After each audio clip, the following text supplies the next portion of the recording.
हिंदवी स्वराज्याचे सरकार छत्रपती शिवराज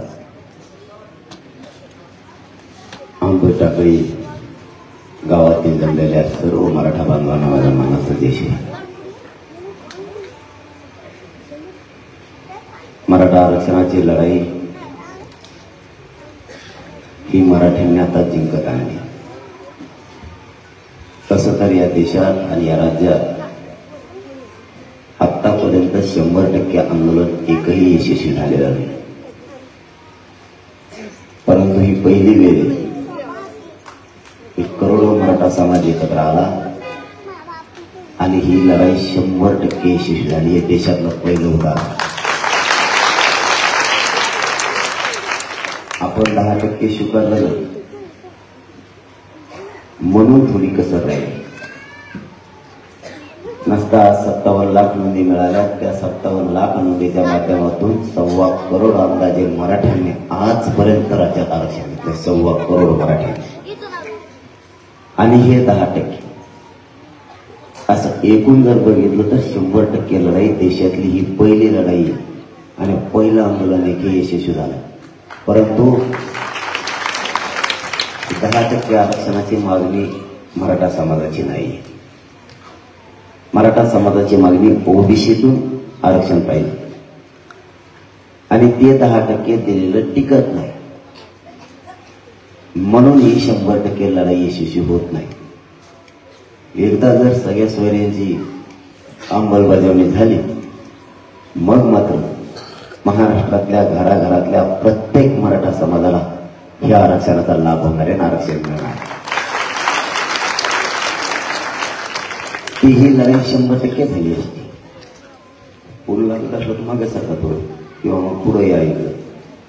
पुढची बाजूला जर ऊन लागत असलं तर मग या पुढच्या बाजूला. हेही 100% आंदोलन यशस्वी होते. एकदा जर सगळ्या सोयऱ्यांची अंमलबजावणी झाली हे आंदोलन देशातलं आणि राज्यातलं पहिलाच तारीख 100% यशस्वी झालेलं.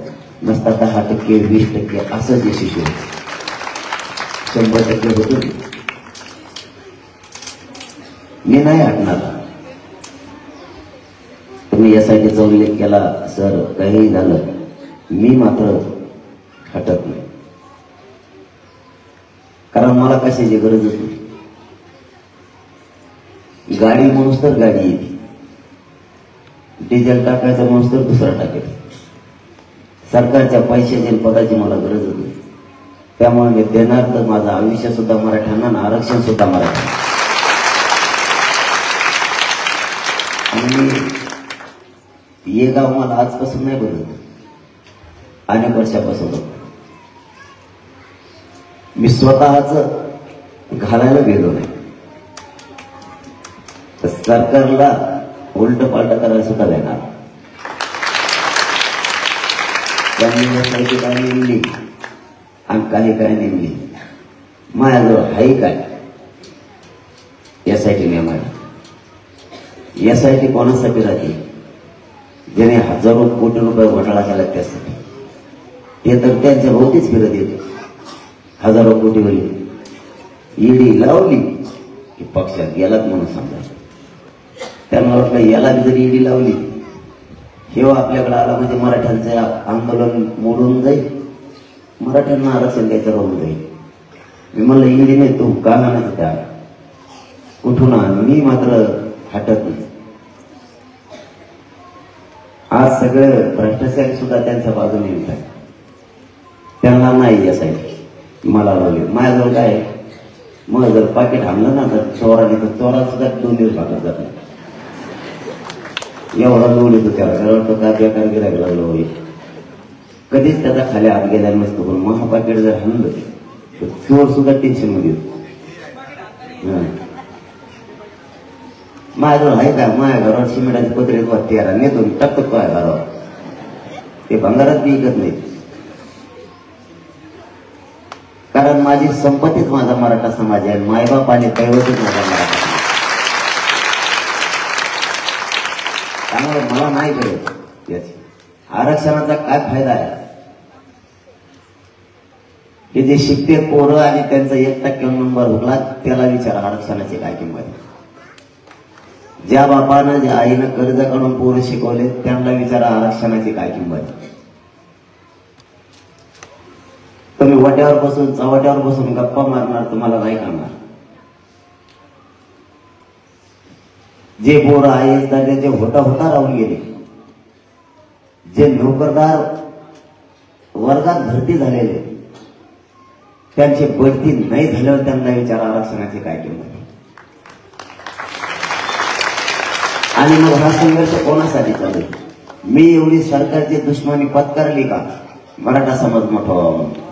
नुसती सत्ता नाही माझ्या विरोधात गेली, विरोधी पक्ष सुद्धा माझ्या विरोधात गेला आणि माझ्या समाजाच्या सुद्धा विरोधात गेला. एक बाजू गेली तर माणूस मानतो, एक जण विरोधात गेला, पण विरोधी पक्ष सुद्धा माझ्या विरोधात आहे आणि माझ्या जातीच्या सुद्धा. ए गुळगुळ आरक्षण नाही पाहिजे तुला.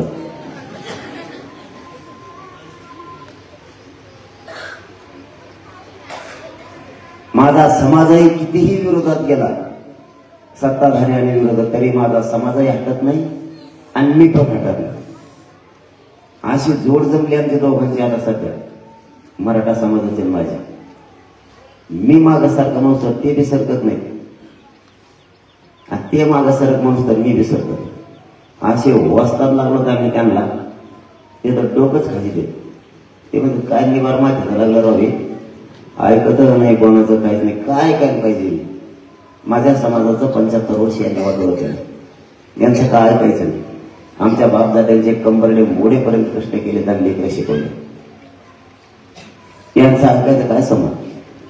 75 वर्षात सगळ्या पक्षातले नेते आपल्या बापदाद्या मराठ्यांनी मोठे केले. एकही नेता आपल्या लेकराच्या बाजूने बोलत नाही, एक सुद्धा. मग ही लढाई आपल्यालाच लढायची ना आपल्याला जिंकायची हे आपण ठरवलं आणि आपण ताकदीनं या लढाईत उतरलो. आरक्षणाची किंमत मला काल सुद्धा कळाली. एक मुलगी, मला वाटतं वाशिमची ना, वाशिमची मुलगी आहे. ते एका भरती झाली पण नंबर लागला 21वा. म्हणजे ते कुठंतरी आता कर्मचारी किंवा शिपाई झाली असते. 21व्या रँकला गेली होती. तिच्या नशिबाला दुसऱ्या दिवशी प्रमाणपत्र निघालं. हेच आरक्षणात तिची रँक 21 वरून डायरेक्ट 2 वर आली. ती आयएस दर्जाची अधिकारी.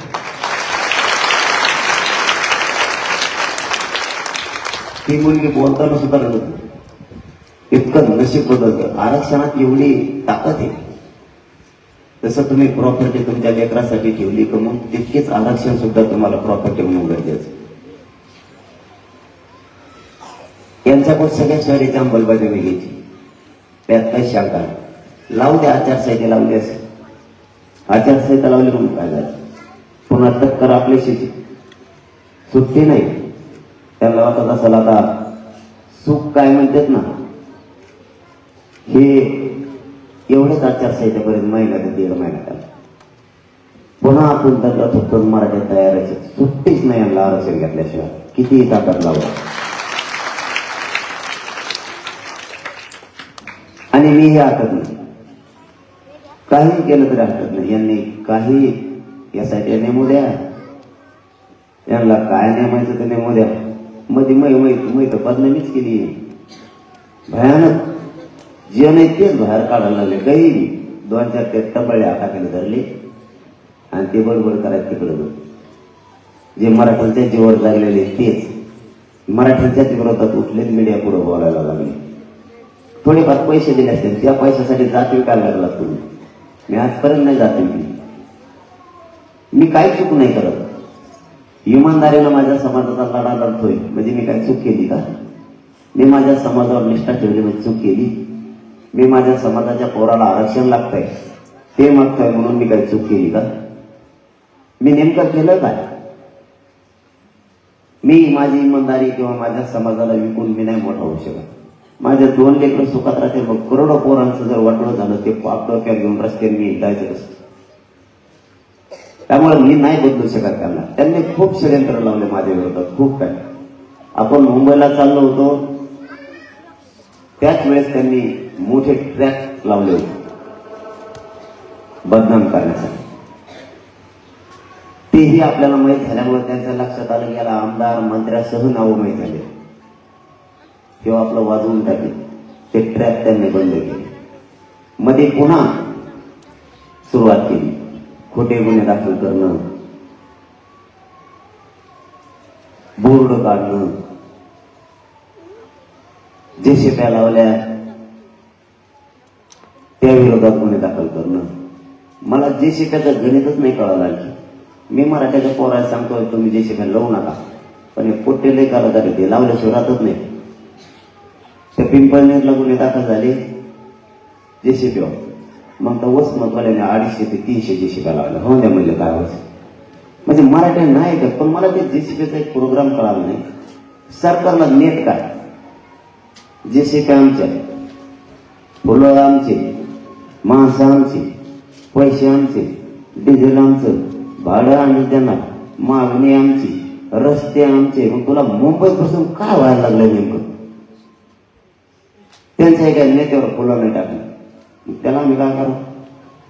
त्यांचे ते अमित शहा साहेब आलते ना संभाजीनगरला, आणि यवतमाळला पुढे ते मोदी साहेब आले, त्यांच्या टकोऱ्यावर फुलं नाही टाकली, त्यांनी काय करू?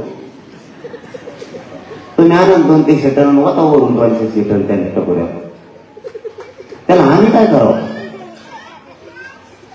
तुम्ही आमच्या जीवावर मोठे झालेले, आम्ही इथं गोरगरिबांना मोठं करतोय म्हणून ते लेकर टाकते. तर तुम्हाला काही अडचण नाही. मी लय बार सांगितलं यांना की तुम्ही त्याची शिका लावू नका, तुम्ही हरही ठेवू नका, पण ते ऐकतच नाही. त्याला मी काय करणार? आत्महत्याग्रस्तांचा विषय मी ज्या आत्महत्या मला कळाल्या जवळपास शक्यतो 90% मी भीती दिल्यात. पण महाराष्ट्रातल्या कानाकोटात असल्यामुळं करता मी एकटाच.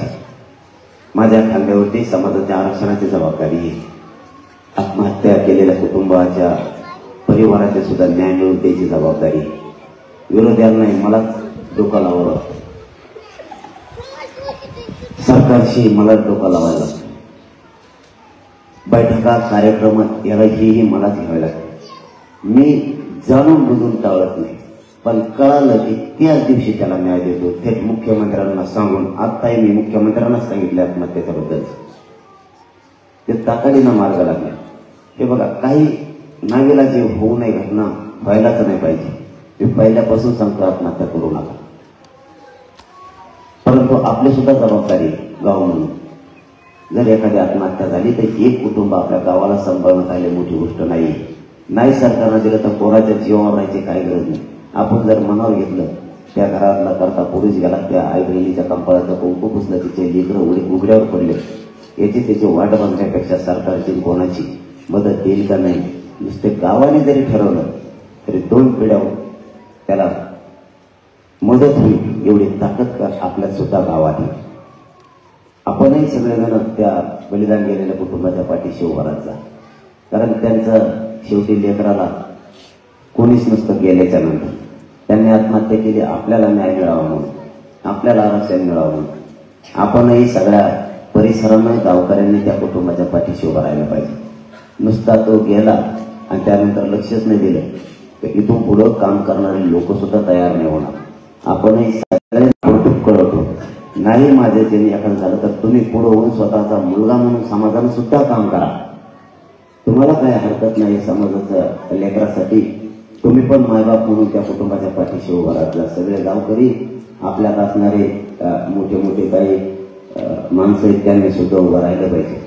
मी तर लेकरू म्हणून काम करतोय, मी कुठंच कमी पडणार नाही. हा माझा शब्द आहे तुम्हाला. आत्महत्या दिलेल्या बांधवांच्या कुटुंबाला मी जीवन तोपर्यंत कधीच कमी नाही पडणार. आणि सरकार स्तरावर त्यांना मदत मिळण्यासाठी रात्रंदिवस प्रयत्न करतो.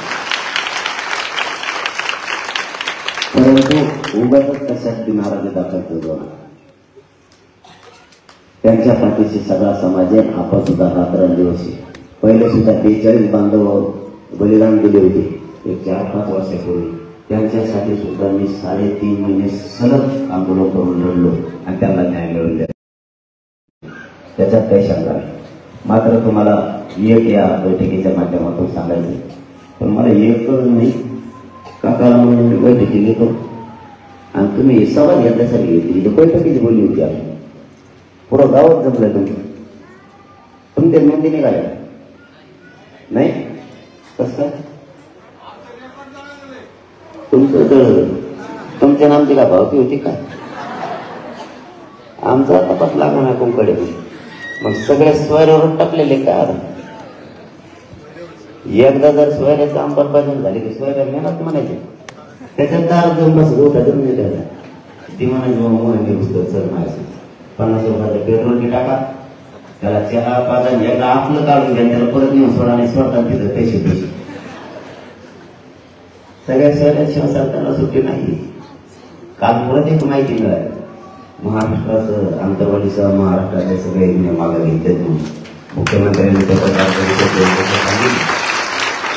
मला मात्र आणखी अधिकृत माहिती नाही माझ्यापर्यंत सरकारचे वतीनं अधिकृत पत्र आले नाही फोन आले सरकारचे कोणी ते सगळ्यांचे सुरू 2-3 दिवसापासून दांगा म्हटले मायमा हे कोणत्याला व्यापार आहेत ना हे निवडणुकीत ते धरलं प्रमाण आम्हाला म्हटले फॉर्मच भरायचं म्हणजे सगळे आता इतके फॉर्म भरल्यावर तुम्हाला चिन्ह काय द्यायचं नाही आता एका मतदारसंघातून 20,000 फॉर्म भरल्यावर या नाची नको म्हणाल कांदा बटाटो टमाटो गोटे गाठी आणि आपल्या नदीमध्ये ते सापडते का नसलेले भजी की नाही कोण डोकं लावतोय कोण नाही घेऊन नाही मग आणायचं पण नाही त्याला ढकलून नाही कारण आपल्याला त्या राजकारणात नाही कळत पहिले त्रास झाले कोणाला ते फोन करतात मला तिथून मुंबईतून ते मला म्हणतात होय तुम्ही फॉर्म भरणार आहेत का काय मराठीत लोक मला म्हणजे भरणार त्या दोन्हीसाठी ते फुल टेन्शन मध्ये हे काय होत काय नाही आणि काय पोरं ते सोशल मीडियावर काही टाकी ते मुंबईत जात होते तशी तर मुंबईला भजी देखील माहिती तुम्ही सरकार कशा मला मुंबईत जायच्या आधीच आजच नाही जायचं फुल करून बसते मंत्र्याच्या तारात भात शिजायची एका जर मला व्यापी गेले तिथं आंघोळ करायचं 2 घंटे झालं तरी आंघोळ संपायला त्याला जर दाराच्या बाहेर येत आहे ना आणि कुंकड जात आहे ना 8-8 बारे साबण लावली ती मला साबण संपूस तर आंघोळच नाही हो संपायची फुल लोड मध्ये सगळे ती 21 काय हरलं मी चिठ्ठ्याला घेतो बघ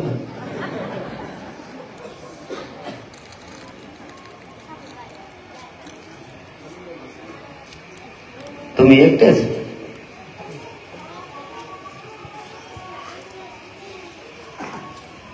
मी नाही सांगत भाऊ मी नाही सांगत म्हणून ते मार्गच नाही आपला ते आता समाज ठरवून काय मी समाजाचा मालक नाही समाज माझा मालक माझं फक्त एकच स्वप्न आहे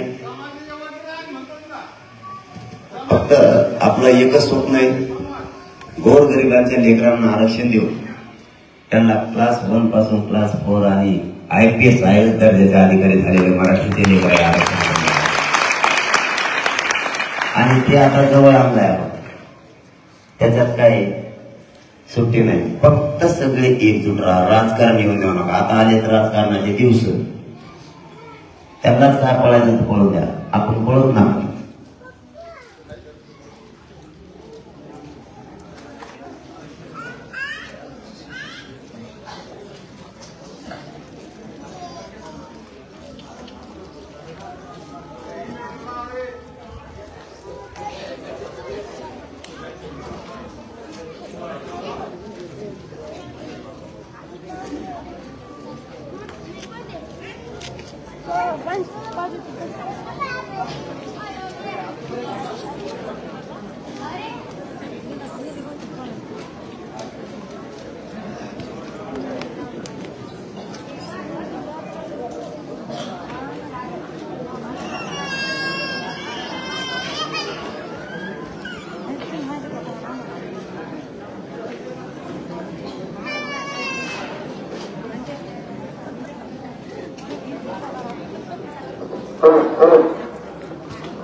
घेऊन ठेवतो देऊ त्याच्यात आरक्षणासाठी पालकमंत्र्यात नाव घेतलं नाही होत.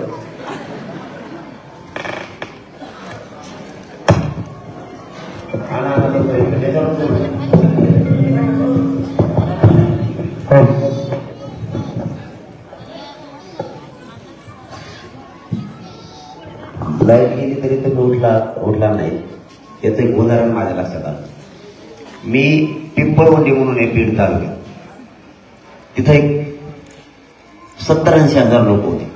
सप्ताह होता आणि त्या सप्त्याला गेलो. मराठा किती ताकदीने एकजूट आला हे उदाहरण सांगतो तुम्हाला. एकदा जर काल्याचं कीर्तन झालं की लोक नीट पंक्तीवर भिडत येत. मग तो कुणी येऊ, मंत्री येऊ द्या, मुख्यमंत्री येऊ द्या, नाही तर कुणी येऊ द्या, नाही तर मोठे महंत पण येऊ द्या, त्यांच्या ध्यानात ते कीर्तन ऐकलं आता जेवणे घरी जाणे. किंवा लग्नात सुद्धा तसंच. एकदा लग्न लागलं की माणसं केक मारतात की नीट घराकडे निघतात किंवा जेवायच्या पंक्तीवर बसतात.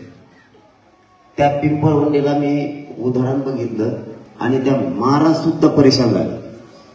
महाराजांनी त्यांच्या जीवनात पहिल्यांदा ते दृश्य बघितलं. कीर्तन संपून 1 घंटा झाला काल्याचा, कारण मला झाला यायला उशीर. प्रत्येक गावात लोक आडवायचे. मग मी भेटत सगळ्यांना आलो. लोक म्हणले जेव्हा कार्यक्रम होईल तेव्हाच काल्याच्या पंक्तीला जेवायचं. आम्ही गेलो. त्याच्यानंतर 1 घंटा कार्यक्रम चालला. एकही माणूस सुटला नाही. कारण लोकांच्या एक गोष्ट लक्षात आली, आता खायला कधी ना कधीतरी मिळणार आहे, कधी ना कधी दर्शन पण होईल. पण आरक्षणाचा चान्स जर गेला तर आपल्या लेकरांचं उभं वाटलं झालं म्हणून सांगा. दुसरं गाव कोणतं होतं? आनंदगाव का? आनंदगाव. बीड तालुक्यात आणखीन एक आनंदगाव म्हणून गाव आहे. केस तालुक्यात. तिथं कार्यक्रम होता आणि अगोदरच्या दिवशी सकाळी, म्हणजे कार्यक्रम उद्या आहे म्हणून आज सकाळी तिथला एक मुलगा ऍक्सिडेंट मध्ये वारला. त्यांनी मला सांगितलंच नाही. तो मुलगा, आता हे सांगायला सुद्धा इतकं काळजावर दगड ठेवल्यासारखं वाटतंय. आई बापाने गावाने तो मुलगा तसाच हॉस्पिटलला ठेवला. मौत उद्या करू म्हणजे कार्यक्रम झाल्यावर, हे कोणालाच माहित. व्यासपीठावर चढताना मला कोणीतरी कानात सांगितलं, इथं मुलगा काल ऍक्सिडेंट मध्ये झालाय. आणि आई बापानं मुलाच्या सुद्धा त्यांचं म्हणणं होतं आमचं लेकरू तर गेलंच, आता ते काय आणलं काय ठेवलं काय परत नाही येणार. पण समाजाचा कार्यक्रम आहे, समाजाच्या लेकराचं चांगलं होणार आहे. तुम्ही कार्यक्रम उरकून घ्या, त्याच्यानंतर आपण आमचे संस्कार करू. साहेब, हे साधी गोष्ट नाहीये. हे खूप भयान विषय. त्या आईबापानं आणि गावानं एवढा दुःखाचा डोंगर गावावर असताना काळजावर दगड कसा ठेवला असं मला कळताच नाही. मी 1 मिनिट सुद्धा लागू दिला नाही. व्यासपीठात खाली उतरलो. म्हणलं मी इतक्या दुःख, तुमचं लेकरू का आमचं लेकरू वेगळं नाहीये. मी आनंदात कार्यक्रम नाही घेऊ शकत, हे दुःख आहे. मी इथं भाषण ठोकत बसायचं हे मला शोभत नाही. मी नाही कार्यक्रम घेऊ शकत, कारण ते लेकरू कोणाचं ना कोणाचं तरी होतं. ते आपलंही आहे, त्यांचं आहे म्हणजे आपलं नाही असं नाही. इतका मराठा समाज एकजूट झालाय सध्या राज्यातला लेकरांसाठी. तुम्हाला एवढीच विनंती आहे, अशीच एकजूट ठेवा, आरक्षण मिळेल. 2च गोष्टी करा मराठ्यांनी. जाता जाता आता तुम्हाला एवढंच सांगतो, 2च गोष्टी करा मराठ्यांनी. फक्त आपल्या लेकराला आयुष्याचं आरक्षण मिळूस तर राजकारण याच्यात येऊन देऊ नका. कारण इथं राजकारणी मराठा आरक्षण घेणार आहे, नोकरदार मराठाही घेणार आहे, शेतकरी कष्टकरी मराठाही घेणार आहे, व्यावसायिक मराठा सुद्धा घेणार आहे. सगळाच मराठा आरक्षण घेणार आहे. मग तुम्ही राजकारण आणता कशासाठी? तुमच्या नेत्याकडून बोलायला जाताल तुम्ही तर तुमचा नेता मोठा होईल, तुमच्या पोराला उसं तोडायची वेळ येईल. आज नेत्याकडून बोलायची वेळ नाही, आज जातीकडून बोलायची वेळ. आणि नेत्याची परिस्थिती आत्ताची अशी, ते जातीला बाप मानण्यापेक्षा पक्षाला बाप मानायला लागले. याने जातीला बाप मानलं पाहिजे. मराठीने 2च काम करा आता या एकजुटीत जोरावर. आयुष्याचं पिढ्याना पारच आपल्या लेकरांना आरक्षण मिळवून द्या. तुमच्या लेकराचं आयुष्यभर कल्याण नाही. आणि मराठ्यांच्या पोरांना आणि लोकांनी सगळ्यांनी व्यसनापासून लांब जा. आपली प्रगती देशात कोणीच रोखू शकणार नाही, कोणीच. फक्त व्यसनापासून लांब जा. आपले संसार सुद्धा सुखी नाही. आपले पाहुण्यारावळे आपल्याला नीट बोलत नाही. आपला मित्र परिवार बी आपल्यापासून तुटायला लागला. व्यसनापासून लांब जा. आणि मी तर 9 वाजले का 9च्या पुढे हातात हात द्यायचाच बंद केला. त्यांनी टाकलेले असते काकानं ते हातात हात घेतलं की नीट बोलत नाही मला. मी मोबाईलकडे बघतो तरी मला म्हणतो मोबाईलकडे बघ ना, एक फोटो काढूस तर. मग हातात हात घेतो, 7-8 फोटो काढी तर मलाच घोडे लागते. इतकी भयान परिस्थिती. फक्त व्यसनापासून लांब गेलो आणि आरक्षण मिळवून दिलं का आपल्या समाजाची प्रगती कोणीच रोखू शकणार नाही. माझी काळजी नका करू, मी नाही हटत आता. यांनी यासाठी लावू द्या, नाही तर काय लावायचं ते लावू द्या. मी जेलमध्ये सडन तुम्हाला शब्द देतो, पण तुमच्या लेकराला आरक्षण दिल्याशिवाय 1 इंच सुद्धा मागा असणार नाही. आणि त्यांना मला जेलला नेणं एवढं सोपं नाही. मराठ्यांच्या करोडो जाग्यामुळे त्यांच्या अंगावर पडणार आहे. एवढी सोपी गोष्ट नाहीये. मी जायला नाही देत. याला जेलला जाऊ द्या, कुठं न्यायचं नेऊ द्या. आता तर नवीनच डाव आणलाय त्यांनी. सगळे डाव मोडलेत मी, त्यांचे षडयंत्र सगळे मोडलेत. आता एक नवीनच डाव आणलाय. काहीतरी मग म्हणले व्हिडिओ तयार करणार, रेकॉर्डिंग तयार करून व्हायरल करणार सरकार. ते नाही का काहीतरी कट करता येतं ना, त्याला काय म्हणते, याचं मुंडकं त्याला बसायचं, त्याचं मुंडकं याला बसायचं, मला बदनाम करायचं. सरकार नाही, सरकारचा बाप जरी आला ना, मनोज जरांगे हटत नसतो मराठ्यांपाशी. तुला काय बदनामी करायची कर, पण मी हटतच नाही. आता तर हटतच नाही. तुला काय करायचं, कोणते व्हिडिओ टाकायचे ते टाके. आता तर मी हटतच नाही. मी काय वाईट केलंय समाजासाठी? 24 घंटे जीव माझा तळ हातावर घेऊन मी लढतोय. मरायला सुद्धा देत नाही. कोणत्या दिवशी उपोषणात अटॅक येईल हे सुद्धा माहित नाही. तरीही मी मागे सरकत नाही. कारण मला माहिती आहे मरायला प्रत्येक जणच आला. असं तसं मरण्यापेक्षा समाजासाठी बलिदान गेलं म्हणून काय फरक पडला. पण करोडो लेकरं मराठ्यांचे सुखी होणार आहेत, आनंदी होणार आहेत. ते सावलीत बसतील, त्यांच्या अंगावर वरती टाकायचे. फक्त देवाकडे मी सध्या एकच प्रार्थना करतो, हे उपोषण झाल्यापासून आरक्षण मिळूच तर फक्त माझ्या शरीराला मला साथ द्यावं. यांच्या मुंडक्यावर पाय देऊनच आरक्षण घेतो, यांना सोडतच नाही आता. कारण माझं शरीर मला कुठलंच साथ देत नाही सध्या. मी घरही बघत नाही, दारही बघत नाही. तुम्ही सांगितलं ते खरंय. मी जरी 7 महिने झाला आणखी उंबरा ओलांडला नसला तरी मी या समाजाला मायबाप मानलेला आहे, दैवत मानलेलं आहे. माझ्या आईबापाची मला कधीच आठवण या समाजाने येऊ दिली नाही. इतकी माया आणि प्रेम माझ्यावर कधी गेले. मी खूप नशीबवान आहे. मी त्रास सुद्धा तितकाच भोगलेला आहे, पण मी हटलो नाही. मुलीचं दुखतंय पण हे खरंय, मी आज जाणार.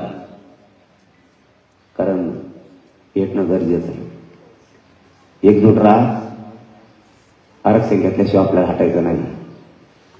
गावोगाव आसपासच्या गावाला सुद्धा सांगा, सगळ्यांना विनंती करा एकजूट राहायचंय म्हणून. आणि 24 तारखेला आपण बैठक लावली. पुढं काय करायचं, पुढची भूमिका काय, पुढची दिशा काय ठरवायची, यासाठी आपण 24 तारखेला आंतरवालीला बैठक लावली. आपण 900 करोडची सभा घेणार आहेत आता. कारण सरकारनं आपल्याला फसवलेलं आहे. सरकारला नीट केल्याशिवाय आपल्याला पर्याय नाही. सरकार कायद्याने छटायला लागलं आपल्याला. आपल्याला सुद्धा सरकारला कायद्याने छटायचं आहे आता. कायदा त्यांच्यासाठी, आपल्यासाठी पण. आम्हाला रोज नोटीस आहे. महाराष्ट्रात जाळपोळ झाली असं त्यांचं म्हणणं आहे. आणि नोटीस आंतरवालीच्या लोकांना. आंतरवालीनं समाजासाठी लढा उभारला आणि त्यांच्यावर दबाव आणायला लागले. त्यांना नोटीस देताना तुम्ही सरकारनं पोलिसांना नोटीस दिल्या का? हल्ला करणाऱ्या त्यांना बक्षिसी दिली. आमच्या आई बहिणीचे डोके फोडले तर त्यांना बढती दिली आणि नोटीस आम्हाला देतात. तुम्हाला सुट्टी नाही. तुम्हाला न्याय समान करावा लागणार आहे. आता ते कायद्याने खेटले, आपणही कायद्याने खेळत. आपण 900 करोडची सभा घेणार. मायबापा, तुम्हाला शेवटची विनंती, तुमच्या लेकरासाठी तुम्हाला लढायचं. जिथं पुढे आपलं ठिकाण ठरणार आहे तिथं गावच एक गाव झाडून बसून आले पाहिजेत. लेकरा बाळासह माता मावल्या सगळ्या माणसाने एकानं इमा करायचा नाही. मराठ्यांची काय शक्ती आहे ही देशाला जगाला पुन्हा एकदा दाखवून द्यायची. कोणी घरी थांबायचं नाही. एक दिवस सगळ्यांनी कामं बुडवायचे. नोकरदार वर्गांना सुद्धा नोकरी एक दिवस रजा द्यायची. व्यावसायिकांना व्यवसाय बंद ठेवायचे. पण मराठा एकही मागं न राहायला पाहिजे. 24 तारखेला आपल्या परिसरातून मला वाटतं माधुगिरीच्या पद्धतीने जेवणाची व्यवस्था करायला पाहिजे आपण. 24 तारखेला दुपारी बघा, तुम्हाला जर शक्य असलं तर घरात 2-2 भाकरी जास्तीचा टाकायला लावायच्या. भाज्या महाराष्ट्रातून लोक येणार आहेत, ट्रॅक्टरमध्ये भरायच्या ना आंतरवलीला 11 वाजताच्या आत सकाळी आणून घालायचे. असे जर तुमच्याकडचे 5-7 गावं झाले तर ते 24 तारखेची दुपारची व्यवस्था करतील आणि 23 तारखेला सुद्धा महाराष्ट्रातून मुक्कामी येणार आहेत लोक. ते पलीकडचे काही गावं करणार आहेत. कारण आपण पैसा कोणाकडूनच घेत नाही. 2-2, 4-4 भाकरी जर एका एकाने घरातल्या केल्या 2 माणसाच्या, तर येणारा किती समाज असला तरी सुखानं जीवन वापस जातो.